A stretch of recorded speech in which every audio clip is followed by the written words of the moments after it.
All right, I think we'll get started. Coming to you live from KPLA West, you can see our view out the window at Mount Rainier. Ha. My name is Chris Bischoff, and this is a picture of Kurt Russell. I decided not to put a picture of me because we found this great Wikimedia Commons image of Kurt Russell, and who wouldn't rather look at him? I'm the former state construction consultant, which is how I got to do this program. I've done it before, and I'm glad to be here with you all today. I like to keep things homey and conversational, so please feel free to ask questions as we go along.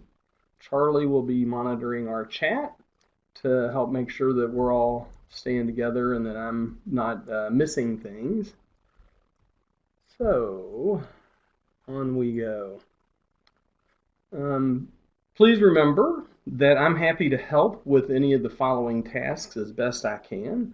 So never hesitate to email or call with a question later on if you think of something after this webinar is over or whatever. So I'm always happy to participate. I like to start out anytime we're at the very early phases of planning for construction by encouraging people to think long term. Construction is expensive. It's a lot of work. You don't want to be bogged down with worrying about how big of a process it is. Just take it one step at a time, but it is a big commitment, and you wouldn't want to do a project and then be surprised that 3 years later you really want to do another one real quick. So I always like to encourage folks to start by going to the Kentucky State Data Center and get a 20-year population projection. They have a lot of projections, and it's good to look at the trend. But for KDLA, we've always used the 20-year projection as kind of the baseline because farther out than, it's hard to tell, but farther out than that, it's probably even harder to really predict what it's going to be. But you at least want to make some attempt to imagine where your population is going. Charlene always liked to encourage us to remember to consider age and gender and other breakdowns because that would help you think about what services you're going to need to develop as time goes on. And you're going to want to have all of that information so you can imagine the building you need to support all of those services. You can and should also use the KPLA library facility standards to create square footage benchmarks. At the bottom here is the Kentucky State Data Center website. I've checked that. It's still the current thing. They like to change it pretty regularly, so it's not always easy to find it, but the projections are currently under a heading called projections, and then you have to scroll way down to find the grid that I like to use. But it's right there, and if you need help with any of that, you can always contact me. Can they see me trying to use this cursor? It's probably going to take me a while to switch slides because the mouse here is really hot, man. You touch a little bit, and it's zipped all the way into somebody else's computer 3 doors down. It's important to know what you want in your new facility. So an important first step is listing the functions to be included. These could include everything from meeting space, public computers, team spaces, coffee, informal gathering, Wi-Fi or charging, USB charging for phones and other devices. So you and your staff should just anytime you get, start a little new note paper or start a document and just add things. Anytime something occurs to you, just pop it in there so that as you start to refine what you want your new building to do, that you've got all kinds of things from very detailed, like we'd like to have a charging bar so people can plug in and have power, to including coffee, to having a giant program or meeting room or whatever. All right. Once you've started to consider that you're ready to look at a building project, there are several places you can start. Um, and one is you could start looking for a site. Another is you could start figuring out how you're going to pay for it. And the other starting point typically would be hiring an architect. Sites kind of happen a little bit by chance. A lot of times you have to look for a long time to find a good site. Occasionally, people will look and look and look and be ready to get a not so good site. Then a good site comes. Sometimes you just have to do the best you can. So that's kind of in the background. A lot of times, figuring out how to pay for it is really the last step, the last of the big three steps. So for this presentation, we're going to really focus on hiring an architect and doing some preliminary design work. This is a very common way in Kentucky. Lots of libraries who had no idea of where they were going to build and who had no idea of how they were going to pay for it have hired an architect and started doing some preliminary design work. The advantage to that is it can help provide information for both of those other jobs, so you can start getting a sense of how much space you will need when you're looking at sites, and will help you start to get a sense of how much money you're going to have to finance or find to build your project. So that's why we're starting with hiring an architect. Now I'll talk about that. Something that I think is very important is to hire an architect who has experience with designing Kentucky public libraries. Library design is a very specialized process, and you don't want to have to train your architect in every bit of how your business works. They're going to be able to bring to the table how to build a building, and you're going to be able to bring to the table how libraries work. But if you have a designer who has built libraries before, it's going to be really helpful. They'll already understand our they'll understand our workflow, space relationships, sight lines, etc. So our experienced architects will understand that from the circulation desk, you need to be able to supervise the teen area, probably the public computers, probably your Kentucky history room, and so on and so forth. So it's nice if they can bring that experience to the table already. I also think it's important to hire an architect that is a good fit with your library regarding temperament and management style. So once you find several people to interview, really I think that is one of the key elements, is finding somebody that you're going to feel good about working with.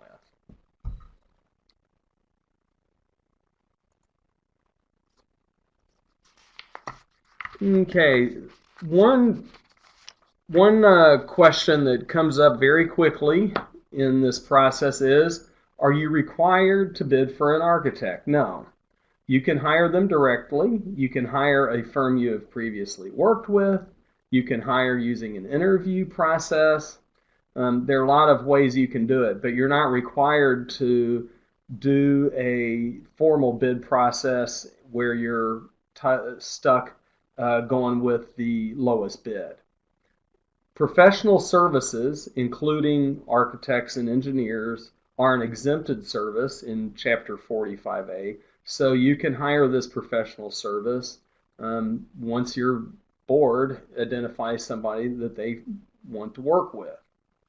The one thing, I'm going to get into the interview process in a minute, but one caution is, please do not have a design contest.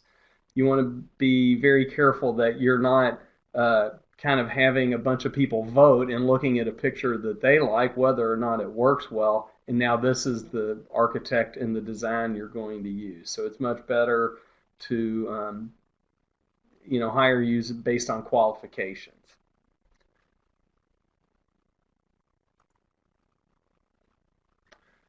Typically, libraries will start out by sending a request for qualifications to several architects that they've identified. There are a lot of ways you could pick.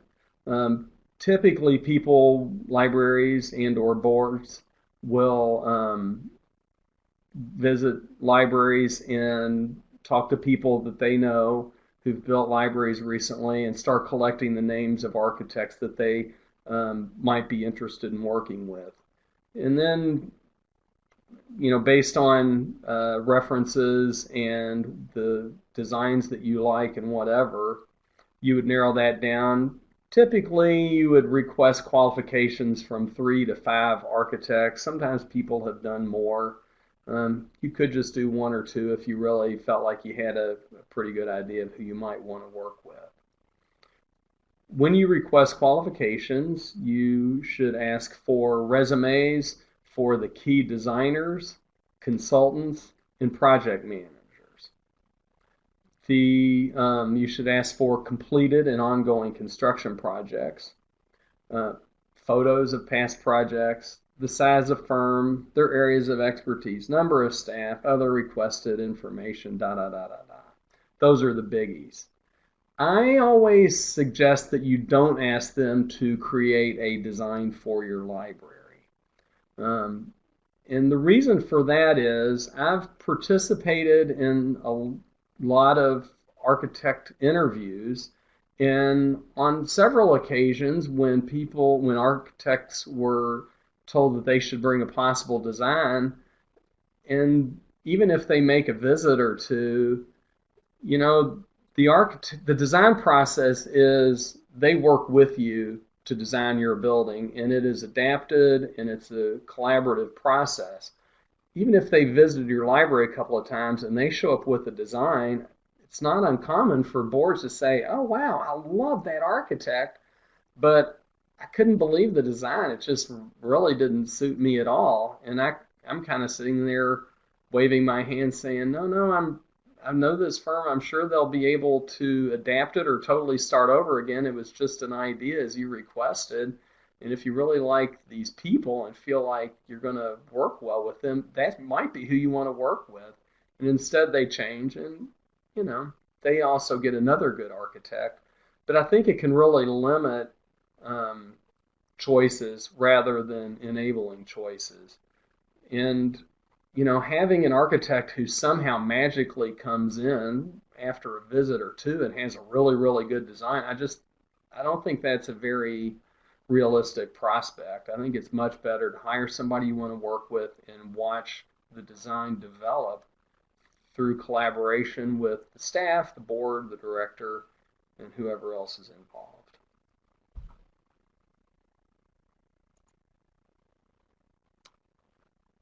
Each firm should get 30 minutes to present and 30 minutes for discussion, with 15 minutes between each interview. So typically the 30-minute presentation part would be the architects would have slides or boards or handouts that they would give you, and you could see pictures and plans of other libraries and other types of projects. School projects or other public projects might inform your decisions, so they could have pictures of things besides libraries. Then after that, the library would have 30 minutes to ask questions. Usually you have a handful of preset questions, possibly including what is your normal rate for library design, and then some open questions that are based on the conversation that's gone into it. The 15 minutes between each interview allows the architect to tear down their presentation, either on tripods or on a PowerPoint. During that 15 minutes, you might have the board and director and whoever else is involved in the interviews retire to a separate room and just share immediate reactions, not really try and make a decision one after the next, but just to have some immediate reactions to what you just heard and clear your mind so you can go hear the next presenter. It's hard to keep a really tight schedule. Of course, you could make it any length for any of these parts you want, but I feel like to interview 2 to 3 architecture firms in the same day with a format like this allows you to be comparing the firms while you're and all the other participants are in one single mindset. So today I'm in a good mood and I'm hearing all of the people, or today I'm in a bad mood, I'm hearing all the people, but not I'm in a good mood today and then tomorrow another firm comes and I'm mean as a snake. But not everybody does it that way. If you have more than 3 firms, that's getting to be a really long day, and sometimes folks feel like they really want to interview 4 architects. I think if it's getting to be more than 4, you're really punishing yourself. But you can do it however you would like. Be sure, this is absolutely critical. You want to interview the designer that's going to be laying out your building and the construction administrator you will actually be working with. Sometimes the construction administrator is the person in the firm who will, once the building is actually being built, they're the person who checks the plans and attends meetings a lot of the time. Sometimes the designer is less present during that part of the project. So I don't see that process as being negative necessarily. A lot of libraries prefer that the designer will participate throughout construction. Sometimes you'll have a principal who helps design the building, but they'll be working the whole time with another architect who comes to all of the meetings also, and then that secondary architect will go through during the construction phase. The main thing to know is architecture firms do not design libraries. Individuals do. So if they want to bring in a dog and pony show with their engineers and their sales staff and the president of the company, that's all well and good. You should tell the firm if you want to see everybody that works under their roof. You can tell the firm if you want to speak only to the designer and the construction administrator, if they have a separate one, you will be working with. But it's imperative that you know who it is you're going to be working with day to day during the design of the building. Once you've done your interviews, you can figure out how you want to do it. Maybe a best case scenario would be you would have a ranking paradigm with experience, previous designs that you like, personality type, and you could rank each one and weight those or whatever. A lot of times there will just be conversation about which firm you like best and why, and you would include those kinds of elements. But my preferred process is, or my suggested process is, to determine which firms are qualified. So which are the people that you could work with. If there's somebody you just can't work with, it's easy to say, that those folks are out. They won't work very well for us for whatever reason. And then once you select firms that you do feel are qualified, to select by feel. So what I mean by that is you don't want to be overly focused on who's the cheapest. I'm going to talk a little bit about the typical architect fees, but even within the normal range, you don't want to be so focused on saving $10,000 or $15,000 that you hire a firm you would like less to work with. Doing a building is a very long, very involved, very expensive project. I probably say this other places, but I'm going to say it now. There are going to be parts that are hard. There are going to be surprises. And you want to feel like you're working with people that you can trust. And that's why I think it's important to really, once you narrow down people that you feel are qualified and can afford, that from that smaller set, you pick the one that you feel is best. Because this is going to be a long and very involved relationship, and you just want to feel good about who you're working with. All right. Charlie is reminding me we have some questions. Yeah, I'm just going to answer them live. Yep. So Debbie asked, do I have questions to share? I do. I have a long list of questions that you can use for your architect interviews. Any of you all should email me, and I'll be glad to share that with you. Remember this. I have a bunch of questions. I think I have the first 3 or 4 that are asterisk is the ones that I think are really important. And you can't in 30 minutes, you probably will spend 5 to 10 minutes on a single question, because if you're asking good ones, they're going to be pretty detailed. So you don't want to assume that you're going to ask each architectural firm 10 or 15 questions. There'll be, you really want to pick and choose and be able to have a conversation. Um, Virginia McKenzie has asked, besides the director of board, who might be there. Typically, that's it. If you have a construction committee, it could include some knowledgeable person that is a friend of the library and board that you're going to have participate. Probably the most common person was when we had a construction consultant. I sat in on a lot of those. That would be hard for me to do now, just with time constraints of covering a large region plus foster counties. Yeah, do we have a ranking paradigm template? I don't think so. You could email me, but I don't think I have a ranking for that. I can help come up with one when it comes to that, though. So don't hesitate to contact me, Debbie, or anybody else. All right. So once you've picked who you want to work with, it is most common, almost always, folks use standard AIA use standard AIA contracts.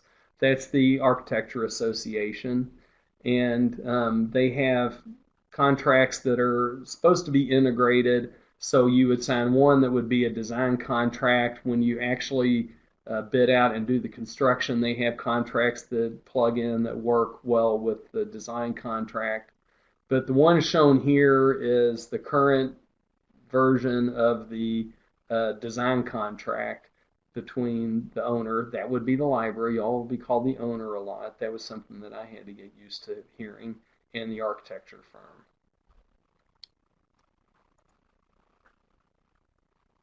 Architecture fees for libraries typically run between 6 to 8% of the construction cost.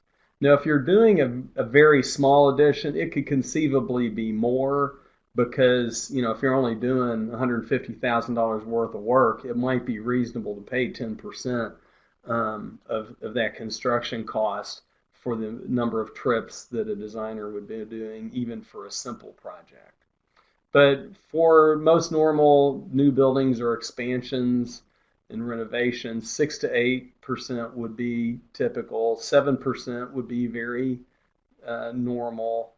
8% would kind of be on the high side, but it's happened. Higher than 8%, unless it was a small project, would be surprising to me. Many architects are also willing to negotiate a flat fee. And usually that'll work out to be, you project what you expect the building to cost, and they'll charge you something like 6 to 8% of that expected cost. And if it's lower, they make a little more. If the cost goes higher, they make a little more money. But the advantage is you have a fixed cost on that element, and you know what it's going to be. So it's most common to do a percentage, but it's not at all uncommon to request a flat fee, and a lot of libraries have done that. Again, I said already, I don't think that this should be the primary factor. And as always, be sure to have your library's lawyer review the contract or any other legally related items as you go through this process, which will probably be a lot of them. See if I can make the mouse work. All right. So you've hired your architect. Here are some basic tips for working with your architect. Remember, the architect works for the library. They don't tell you what the building is going to be, and none of the architects that do a lot of library work, in my experience, are trying to tell you what your building needs to be and coming in with crazy ideas and telling you that's what you're supposed to do. The architects that work with libraries in Kentucky are usually extremely good about building the library that you want and remembering to focus on the functions that are going to be happening in that building, which is critical for us. But they work for you, so don't forget that. One role is for the architect to protect the library's interests. Now, everybody has an interest in the room when you're building a building. The contractors are making money. The architect is making money. But it's safe to assume that for the most part, or if you don't see something telling you otherwise, that they just want to help you have a great building and get it built on budget. But you do want to make sure that they understand that you're looking to them to protect the library's interest. And sometimes if you're concerned about supervision of the construction and who's going to be keeping an eye on it, make sure you ask the architects how often they'll be on site. Usually it'll vary depending on what's happening. So when concrete's being poured, they might be there once a week for 2 or 3 weeks, and then they'll be there every month or every other week or something like that. So it just kind of depends on the state of the construction. But if you want them to be there more, rather than hire a third party, I almost feel like it would be better to tell the architect that you want them to be there absolutely at least every other week, and that you'll increase their travel fee to have them on site more. Most of the time, just trusting their normal process is enough. But it's what the library board is comfortable with and what you're willing to pay for. When you're working with an architect, as with anybody, you want to nurture mutual respect, honor their knowledge and experience, but remember, you have expertise too, and that's how to run a library. So we know our business, they know how to build buildings and get things built, and you work together, and that's how you get a great project. I like to encourage folks to be respectful of the architect's time. Usually, they have multiple projects going, and usually they're in different phases. So while they're designing your building, they're going to be getting another project that was already started bid, and there'll be another project that is already under construction. So they can't always respond to emails just in a flash. So try to expect people to respond to you, but give them a little bit of time to do so. Just remember, they have a lot going on, so we just want to keep things friendly. Whoops. Okay. So, I was expecting the next slide. Remember, problems will occur, as I said, and that's just part of it. If you're building a doghouse, it might all be built perfectly the first time with no variance from what you expected, and everybody would go home. Building any kind of major construction is going to have some surprises, and some of those will require extra funds. So just be prepared for that. If you can't handle some uncertainty, if you can't handle some stress, then that's going to have to be dealt with, because it will occur when you're doing a major construction project. Just take it a step at a time, work for and expect the resolution of problems, and remember, sometimes they require extra funds. This isn't because the contractors are trying to gouge you. This isn't because the architects are trying to gouge you. Probably things that cost extra money, usually they're because of some hidden condition, and it's just gonna, you can't say, oh, we started digging out for our foundation and found a cave, and now we have to do this, that, and the other. Expect people to design that or to build that for you without paying for it. It's not their fault that there was a hidden condition. A lot of testing is done to avoid things like that, but it's just, you can't always predict everything that's going to happen in something as complex as a building project. So typically, there aren't huge train wrecks. There are just some minor stresses and heartaches along the way, and you move forward. every once in a while there are big issues that have to be figured out, and sometimes they cost some money. But it's safe to assume that you're going to have some stressors, and it's safe to assume that you're probably going to have a good project when it's all said and done. I have what I call my cup of coffee principle. I come from a construction family, so I know a lot of master tradesmen. They just want to build things. I know a lot of architects. They just want to build things. When things are stressful, if you can, if you can have a cup of coffee and just try and keep a reasonable attitude and focus on how you're going to find your way forward, that's usually going to be the best way to find that way forward. If you're starting to think that you just don't want to be assuming that people aren't going to be a good actor. If you see evidence of that, that's a different story. That might be a time when you want to call me to see if I might have any advice, or just to check your gut instinct or whatever. I'm always happy to have conversations about, is this a normal thing to expect? As you're going through the design and really through the construction process, try to stay focused on function.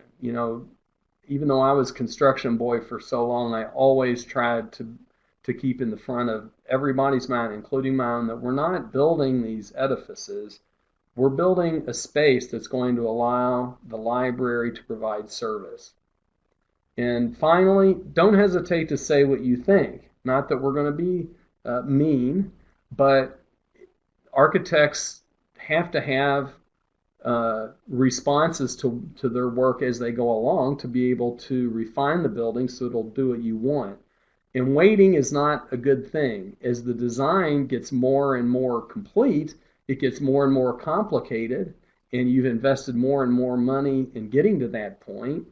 And if you wait till the end to say, oh, I want to move this door over there, it may have been essentially free to do that early on, whereas if now that's going to affect your plumbing, electric, and HVAC, it could be really expensive or maybe even impossible to move a door a little bit. So it's really good to start out by being honest and trying to make sure you understand what it is you're doing. And if you don't think it's going the right direction, to say that immediately. This is a random picture. I saw this after I visiting a museum about the Lizzie Borden murder. And I just love this little thing. I think these webinars can be pretty dry, so I do weird things along the way just to hopefully keep you from gouging your eye out with a pencil. All right, let's talk about stages in the design process. Wow, I'm going way too slow, but I think it'll pick up. When you're in design, there'll be a lot of talk about cost, and you want to make sure that you're always focusing on a total project cost. Usually, architects will talk about the construction cost. The construction cost is what you pay the general contractor to go build the building. But there are three big ticket items that you don't want to lose sight of. There'll be a bunch of other small ones, but the three biggies are the architecture fees, and that'll be six figures, probably up toward or exceeding $200,000. Your construction cost, which these days might be estimated at around $280 per square foot, and then your furnishing cost, which will probably also be $150,000 to $300,000 depending on the size of your building. If you're not accounting for all three of those big ticket items, you're going to have a problem when you try to pay for it, because you have to pay for all three of those things, and if they're not accounted for, you're going to be way too low. The architects that have done a lot of library work in Kentucky, they understand that our costs cannot, that we have to hit the budget that is set, and they're going to be used to accounting for all three of these costs when they do total cost projections. But you just want to make sure that when you're kicking numbers back and forth, that you know what it is you're talking about. One is not better than the other, but you have to know if you're talking about a construction only cost or a project cost or whatever. Typically, I talk about a total project cost, which these days would be probably $300 a square foot and more. There's a lot of flux right now today. You pay your architect fee as each design phase is completed, and I'm going to talk about that in a little more detail here in a moment. So you pay as you go. And again, I've said this already, remember to say what you think because changes get harder to implement as you go along. So the initial planning stage, we've already covered some of that because you'll start thinking about that even before you call an architect. You want to think long term, determine functions, make sure you're focusing on the library function, not too much on styling. Sometimes your architect will do this as a separate contract. You'll work off a letter of agreement to do some early planning before you go into the schematic design phase. The first real design phase, where you're actually starting to lay out how spaces may look and what'll be arranged where, is called schematic design. This will determine your basic layout. Typically, it would result in a simple floor plan like a black and white line drawing. I'll show you one in a minute. With a preliminary design for a layout and a preliminary design for the front facade. The fee for this phase is usually about 20%. It can vary, but you'll get a sense of what you pay for each phase by the numbers I'm sharing here. And if you don't have a site, if you haven't figured out everything about how you're going to pay for the construction or really ready to bid it, this is a good stopping point. You can do a complete schematic design and then set it on the shelf for a year or 2 years or 5 years. While you're trying to figure out how to finance construction, it's a great amount of information to have if you're trying to develop donors. It's a great piece of information to have to figure out site selection if you're looking for sites, and it'll give you a better target while you're trying to figure out what your funding needs to be. But you don't want to go farther along into the next phases of construction because they start to really be affected by code, and various codes are changed every couple of years.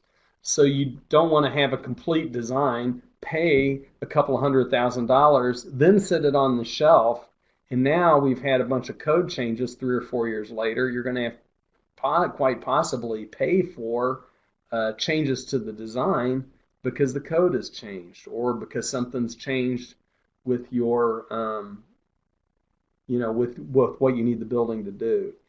So it's very common for libraries to do this amount of work and then stop to take a breather for however long before they continue on.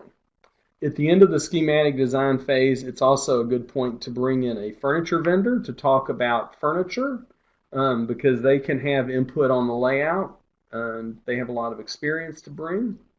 And I think I'll stop because we need to keep moving. This is an example of a schematic design.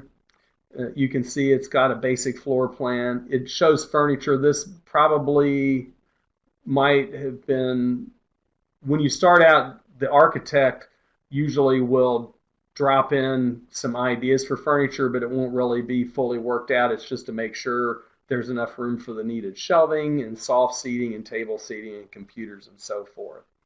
You can see it also has a picture of the front facade. This is the schematic design from the Owen County Library, so if anybody has been there and recognizes it, you'll know that that's what the build was actually built. After schematic design, the next phase is design development. And the board would have a vote and say we accept the schematic design. They would vote to pay the architect's bill for that phase, and then at that point you would go into this stage, design development. At this point, wall thicknesses start to be shown. Basic HVAC and utility locations are considered. The structural elements would be looked at for how to actually make sure that the thing's not going to fall over or blow down in the wind.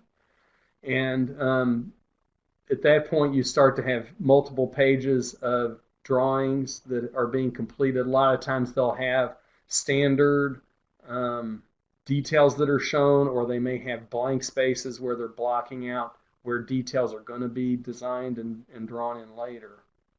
The fee for this phase is 15%. And of course, it's going to get more complex. It'll be more integrated. And again, this is why you want to always be sharing your honest opinions and really thinking about how this is going to work, because the farther along you get, the harder and possibly more expensive it'll be to make major changes. Now, I never want to suggest that you shouldn't ask for change. Even if you're already under construction, you think, it occurred to me, what if we move this door over here? You might be able to do things like that cheaply and easily. And if you can, great, but you may not. I mean, some things become just impossible or very expensive, and you can't do them. Doesn't hurt to ask, but it's better to try and think of everything you can as you're going along. When would be a good time for public input is a question. I would say after you have your architect hired, probably before the design is done, because people want to feel like they've got the ability to have input, but you don't want to do this yourself, because you don't want people to be up there saying, oh, we think we should have a swimming pool and a 9-hole golf course. You're like, oh yeah, that's a good idea. And they think they've just gotten a swimming pool in the library, and then somebody else is yelling that you've agreed to such a thing. The architect will be trained and experienced in laying out very specific questions and being very careful about how they just write down answers, but they're not saying, oh, that's a good idea, we're going to do that. Because you really want to not let a public meeting get out of hand, because you can cause yourself problems if that isn't handled properly. Sandra is asking when to get a financial consultant. Really, you can do that at any phase of the game. That's part of the how to pay for it piece. And you could do that even before hiring an architect, just to get a sense of what you're able to afford today. But probably you would want to do it after you've hired an architect, maybe before you've done schematic design, but usually the architect will be able to help you kind of get a sense of how much space you need and some broad idea of how much it would cost. At that point, if you brought in a financial consultant, they would be able to tell you how to get to that number, because you're going to be sliding all of these pieces down the court at the same time. So you'll work on the design for a while, then the finance person will come and help you figure out how you're doing budget-wise, and the furniture person will be coming along. So you're going to be moving all these pieces along simultaneously.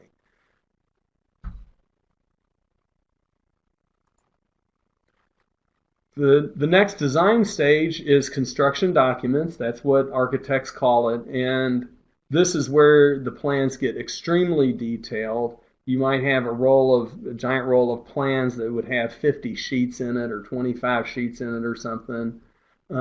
It becomes much more difficult to amend, because anything you touch may have structural, HVAC, electrical, plumbing, and any other kind of consideration to it. This is the most expensive phase.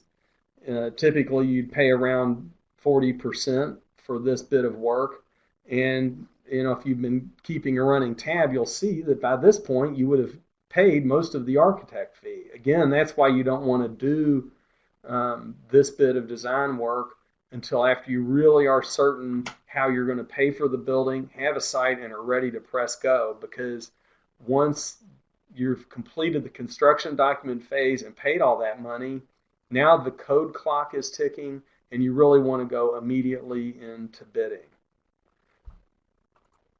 This is a sheet from the Pendleton County Library showing their basic floor plan. Excuse me, my allergies are kicking up. You can see that it is extremely detailed with a column of notes off to the side, and on the level of this scan, you can't even see what all of this stuff is. You can kind of broadly make out that there's a rectangular building there. If you were looking at it, you'd see a lot of fine text and a lot of fine little lines and numbers with all kinds of detailed information. After you've completed your design, the final stages are bidding. So that is when your architect helps you advertise for bids, make sure that people have the documentation that they need to give you a good bid. They will help, or they will actually run your bid opening. I don't want to spend a lot of time here because we're talking about design and the preliminary aspects, but they will help you do all of this work. So you don't want to be nervous about, oh my gosh, this is so complex. You just take it one step at a time, and you have folks that can help along the way. That includes me. And then the final phase is construction administration. As I said, sometimes the architecture firm will have another person that will attend meetings and supervise this part of that process, and that can work very well. So you don't need to be put off by a firm that uses that process. If it's people you want to work with, that works very well and is not at all uncommon. Some smaller firms, you'll have the same person that did your design that carries along through the construction phase, and there are benefits to that. It's just whatever you're comfortable with and who you want to work with. The fee for that phase would be about 20%. All right, webinar safety. I made this slide. Do you like it? Anyway, why is it not showing my little red sign correctly? I've had the hardest time with this slide. Anyway, I know it's a little bit stultifying in these things. Don't poke yourself in the eye with your pencil. That's the last of my humor. It's all over from here on out. Okay, items to include. Remember to focus on function. Avoid an overemphasis on the aesthetics of the exterior. Those things are important, but you really want to always try and keep the architect and everybody focused on making sure the building is going to provide great service to your customers. I always suggest not asking for a unique look or a signature design when you're talking to your architects. Architects are artists. Most of our architects in Kentucky have been trained at the UK Architecture School, which is a top 10 architecture school and is very, they have a bit of an artistic focus, I'm told. So you don't need to worry about that. And you don't want to let them get distracted or distract yourself from staying focused on function. Also, I like to avoid trendy styling, especially if it's going to be difficult or expensive to modify later. You can look at a building. Well, a lot of people can look at a building and know probably within 5 to 10 years of when it was built. That's not a bad thing. But some trends age better than others. So you just want to pay attention to what it is you're asking for and always stay focused on function. Items to include. These are the most important things according to Chris. So one of those is an open floor plan. Create an open, flexible space that is defined by furnishings rather than walls. With things so much in flux, it's really hard to know what we're going to need in 20 years, much less 10 years or farther out. So you want to try to create an open space. A rectangular space is cheap and easy to build. Curved walls, especially tight circles and things, are going to be less flexible down the road. They're going to be more expensive to build up front, period. Now, can you have a gently curved wall and not really affect the overall cost of construction of a big project? Sure. But the simpler the shape, the easier and cheaper it will be to build, the easier and simpler it's going to be to repurpose later on. Plus, having an open space is much more efficient for staff supervision. And since staff is one of our biggest and most important cost categories, to have an efficiently supervised building is critical.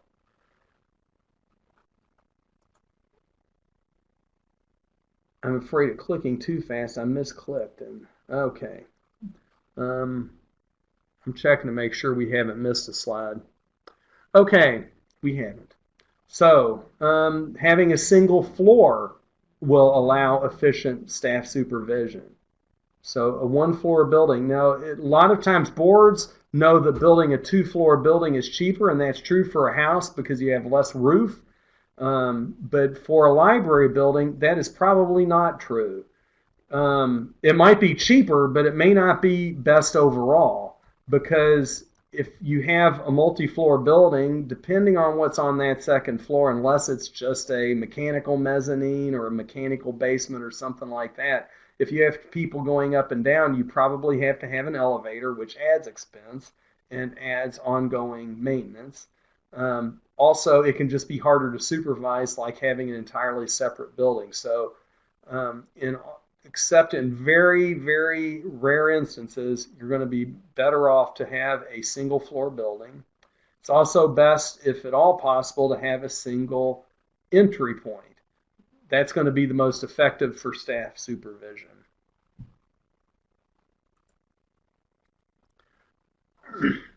Marketing, of course, is a complex topic, but I do like just to throw in at this point that you might want to have space near your entrance where you can market new items, AV materials, bestsellers, that sort of thing. A lot of times folks will have some lower shelving, some slanted shelving, movable shelving that allows you to keep that initial entry point fresh and inviting. So it's not, when you're doing design, it's not too early to think about how you're going to be marketing your services and the materials we provide. Simple maintenance is something to really work hard to keep your architect focused on. Tell them, I want to limit the number of bulbs needed for my light fixture. Some people say, we want to have only 3 types of light bulbs in this whole building. That would probably be a hard target, but not impossible. Make sure your light fixtures can easily be reached with a normal step ladder. It's not easy to change a light fixture over a stairwell, and yes, an LED might last 20 years. Most of our library buildings last 50 years, so you can see that you really want to make sure you're always focusing on maintenance. Through no fault of anybody's, the architects don't always have as long of a lifespan in mind as we should as library directors and boards. But, you know, there's an excellent chance you're going to be living in this building for 50 years. That's not even an exaggeration, that's just a fact. So maintenance and ongoing costs are something really to try to remember as much as you can. This is super specific, but if possible, you can try to limit the number of keys needed. Nowadays, folks are going to either keypads or swipe cards are really easy to manage, I'm told. And I think they're great solutions, even if they're more expensive than a lock. Okay, now we're going into items to avoid. This is where I stand on my box and pound my fist. You all are going to have to work with your architects to make sure that things are avoided if you want them avoided. And I like architects, and I definitely don't want to get people or encourage people thinking they're not really interested in providing a great building, but their perspective is a bit different. And when you're going to be sitting in your building for 50 years, it just changes how it looks to you. So always remind them that, or the phrase that I use to remind them is to say something along the lines of, libraries have had a terrible service record for item X. For instance, skylights.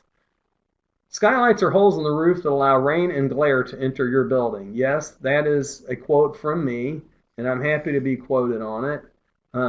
It's just true. I sit in a building, and I've gotten to hear the most terrible screechings and drillings going on to redo our skylight time after time, and we still have buckets that are out there catching drips. Usually they come in about 2 weeks after the last time they've redone the skylight, and that's because it took 2 weeks for it to rain. So just don't build a skylight, period. All right, another item with a terrible service history are flat roof sections. Wow, we're running so late. Can I run over? Holy cow. This arrow points that the water actually is sloped and would run downhill, but it's running downhill towards a wall with scuppers in it. If those scuppers get leaves in them, then it becomes a swimming pool, and even a pinhole will cause the water to drip through. So I'm not necessarily opposed to a low slope roof, but it should drain toward a gutter that's lower than the edge of the roof. So the water should run off the edge of your roof and into a gutter. That's just going to be better than draining toward, you don't want it running downhill toward a wall.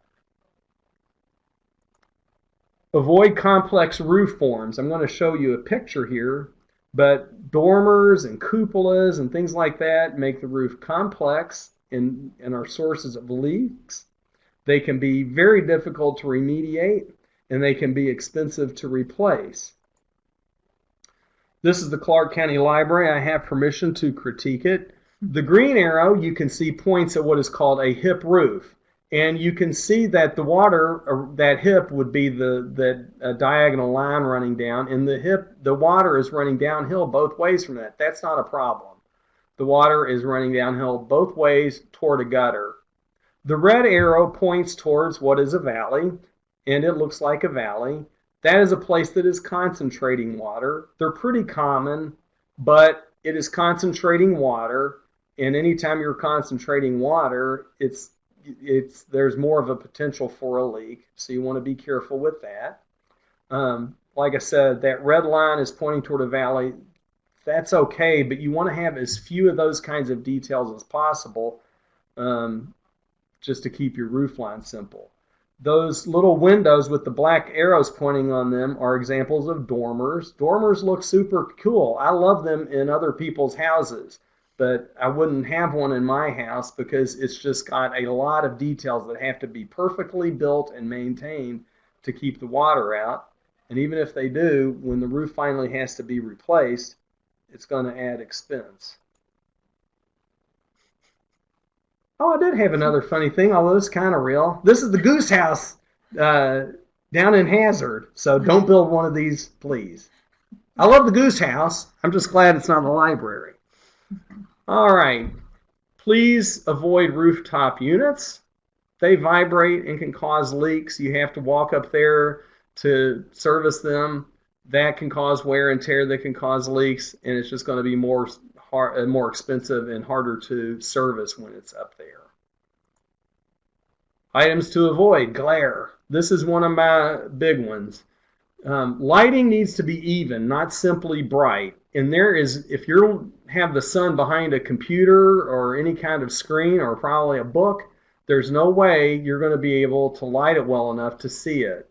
So you really want to be careful about high windows that are high up in the wall.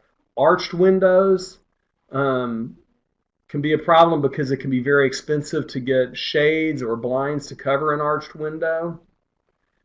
And if you have a clear story, in this illustration, this is the Meade County Public Library, you can see they have a clear story. That purple arrow is showing windows that are, you'll see in a minute, open to the interior of the building. If there is a window higher in the wall than probably 8 or 9 feet, chances are nobody's going to be standing looking out 10 feet up to look at the clouds floating past, but it's going to be a great place for the sun to enter deep into your building and be blinding if it's on the south or west or southwest side of the building especially. if you have any kind of glazing like that, it can be okay, but I strongly suggest having it frosted white. You can tell in that second picture there with the flag that those windows are frosted white.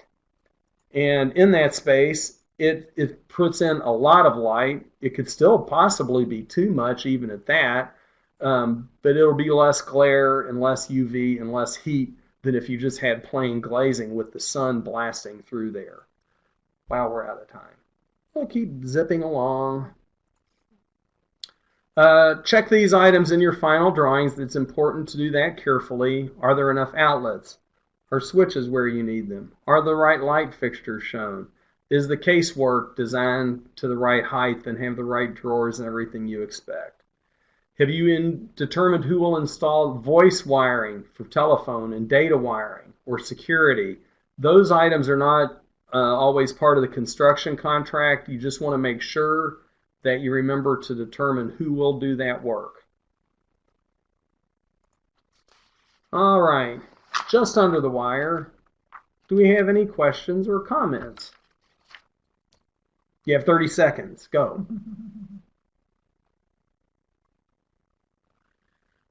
All right.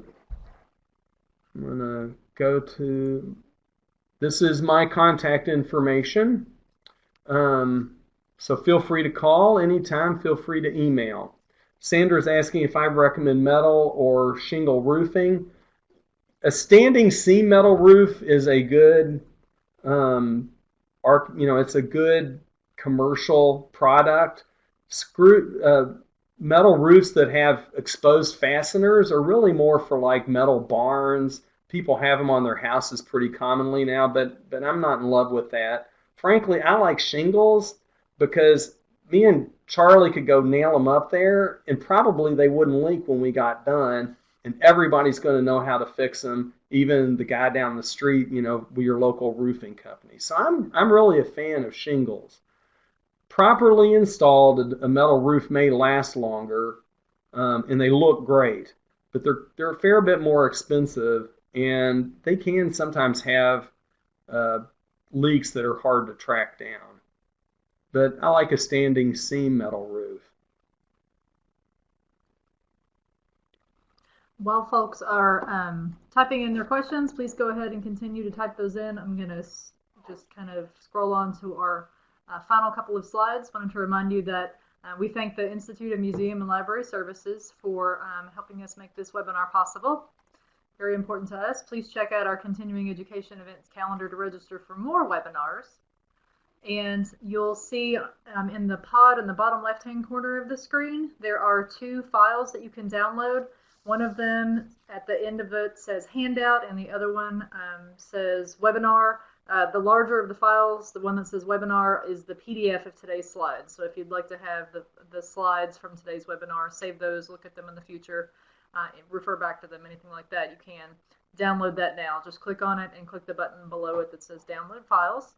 And we did record this webinar. It will be posted on our archive webinars page within a few days, within a week at most.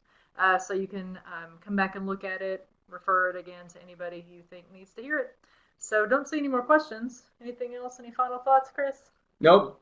Okay. Go to the slides if you want to see Kurt Russell. There you go. Thank you all for attending. Chris and I will stick around for just a couple more minutes in case you think of any last minute questions. But otherwise, we're going to call it a day. Thank you all for attending. Bye, everybody. Thank you, Chris.